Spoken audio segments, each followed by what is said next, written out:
So we're four people with slightly complex logistics with start and end times, not really lining up. So we're kind of converging on the region at different times. And we kind of have to get on the same page with what kind of bikes are we bringing, where are we sleeping, what's our general mode, like what's our general idea before we leave. Like we want to arrive back home as friends basically, and not everyone on their own.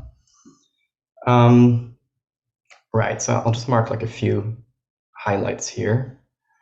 We used emojis like pins to mark arrival points. So here in Brixen on the 16th of June, that's where a few of us would arrive, while Brittany would be coming in, one of the riders would be coming in from Slovenia. So she put her own GPX route here on the right-hand side. And then kind of like a transfer path she might take to meet us somewhere in the middle. We have a highlighter, so somewhere here we would meet up. All these other lines are GPX files, so routes we would call them, of existing events or previous rides we'd done in the area.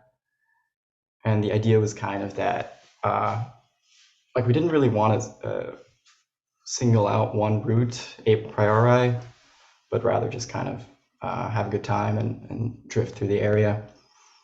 So having multiple routes was like absolute game changer, really. That's not really been possible with common cycling route planners up until now.